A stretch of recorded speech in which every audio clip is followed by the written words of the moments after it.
जय श्री कृष्णा, राधे राधे। आप सभी का हार्दिक स्वागत है आपके अपने YouTube चैनल भक्ति विद साधना पर। आप सभी का दिन शुभ और मंगलमय हो। जया एकादशी व्रत रखने वाले और कथा सुनने वाले सभी विष्णु भक्तों को जया एकादशी व्रत की हार्दिक शुभकामनाएं। भगवान श्री हरि की कृपा आप पर सदैव बनी रहे, आपका व्रत अच्छे से पूरा हो और आपकी सभी मनोकामनाएं पूर्ण हो। हर वर्ष माघ मास के शुक्ल पक्ष की एकादशी तिथि को जया एकादशी का व्रत रखा जाता है। इस उपवास को विधिवत रखने से हर प्रकार के पापों से मुक्ति मिल जाती है और भूत प्रेत पिशाच की योनि में भी नहीं जाना पड़ता। इस दिन जो भी भक्त उपवास रखते हैं या जो किसी कारण से नहीं रख पाते, ऐसे सभी भक्तों को भी व्रत की कथा अवश्य पढ़नी और सुननी चाहिए। आज के वीडियो में आप सुनेंगे जया एकादशी की संपूर्ण व्रत कथा। तो आप इस कथा को श्रद्धा पूर्वक पूरा अवश्य सुनिएगा ताकि श्री हरि विष्णु का असीम आशीर्वाद आपको मिल सके। तो आइए आप सभी के मंगल जीवन की कामना करते हुए शुरू करते हैं व्रत कथा।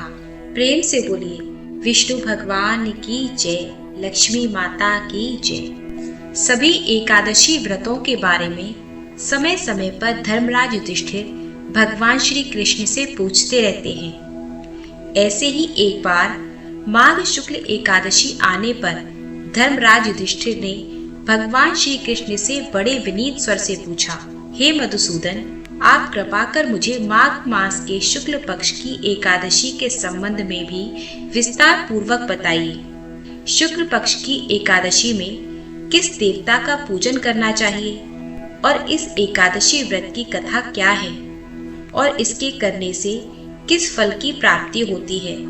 तब भगवान श्री कृष्ण इस प्रकार कहने लगे, हे धर्मराज, माघ मास के शुक्ल पक्ष की एकादशी तिथि को जया एकादशी कहते हैं। इस एकादशी के उपवास से मनुष्य भूत प्रेत पिशाच आदि की योनि से मुक्त हो जाता है।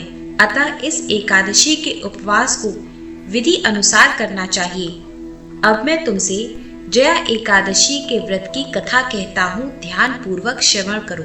एक बार देवताओं के राजा देव इंद्र नंदन वन में भ्रमण कर रहे थे।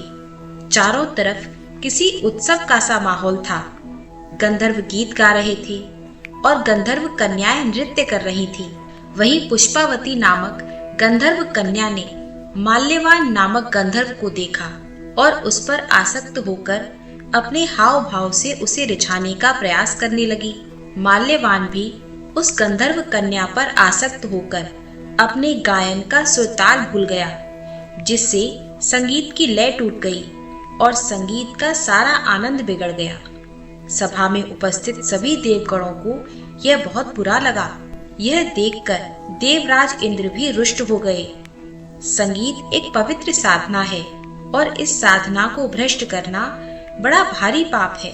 इसलिए क्रोधवश देवराज इंद्र ने पुष्पावती और माल्यवान को तुरंत ही श्राप दे डाला कि संगीत की साधना अपवित्र करने वाले माल्यवान और पुष्पावती, तुम दोनों ने देवी सरस्वती का घोर अपमान किया है, इसलिए तुम्हें मृत्यु लोक में जाना पड़ेगा।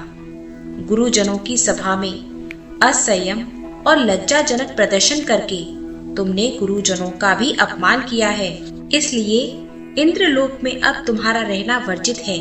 अब तुम अधम पिशाच असंयमिका सा जीवन बिताओगे।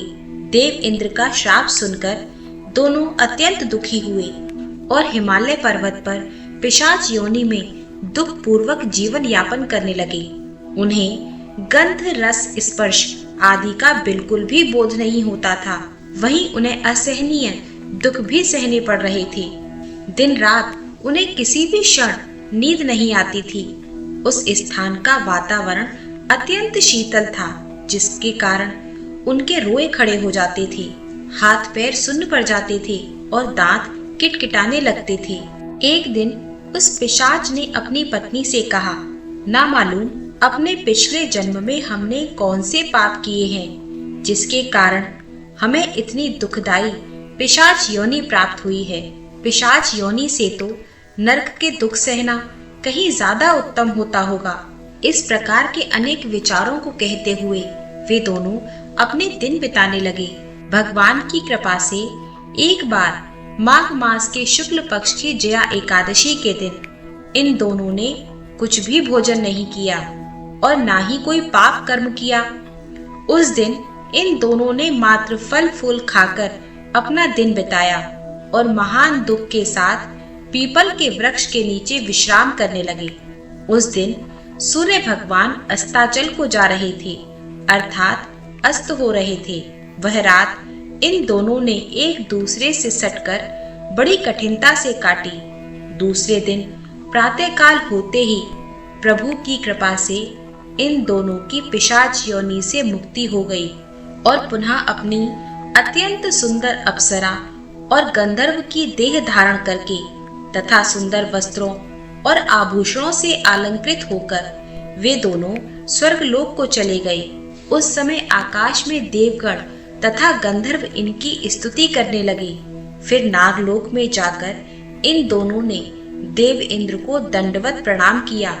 देवराज इंद्र को भी इनके इस दिव्य रूप को देखकर महान आश्चर्य हुआ। तब उन्होंने महान आश्चर्य के साथ ही इन दोनों से पूछा कि तुम्हें पिशाच योनि से मुक्ति किस प्रकार मिली, उसका सारा वृत्तांत मुझे भी बताओ। देवेंद्र की बात सुनकर माल्यवान कहने लगा, हे देवताओं के राजा इंद्र, श्री हरि की कृपा तथा जया एकादशी व्रत के पुण्य से हमें पिशाच योनि से मुक्ति मिली है। देवराज कहने लगे, हे माल्यवान, एकादशी व्रत करने से तथा भगवान श्री हरि की कृपा से तुम दोनों ही पिशाच योनि को छोड़कर अत्यंत पवित्र हो गए हो, इसलिए हम लोगों के लिए भी वंदनीय हो गए हो, क्योंकि शिव और विष्णु भक्त हम देवताओं की वंदना करने योग्य हैं। अतः आप दोनों धन्य हैं। अब आप प्रसन्नता पूर्वक देवलोक में निवास कर सकते हैं। इस कथा को सुनाकर भगवान श्री कृष्ण धर्मराज से कहने लगे, हे धर्मराज युधिष्ठिर, इस जया एकादशी के उपवास से कुयोनि से सहज ही मुक्ति मिल जाती है। जो मनुष्य अपने जीवन में इस एकादशी का व्रत कर लेता है, उसने मानो सभी तप यज्ञ दान आदि कर लिए हों। जो मनुष्य श्रद्धा पूर्वक जया एकादशी का व्रत रखते हैं अथवा कथा को सुनते हैं, वे अवश्य ही सहस्त्र वर्ष तक स्वर्ग में वास करते हैं। ऐसा कहकर भगवान श्री कृष्ण मौन हो गए। प्रेम से बोलिए विष्णु भगवान की जय।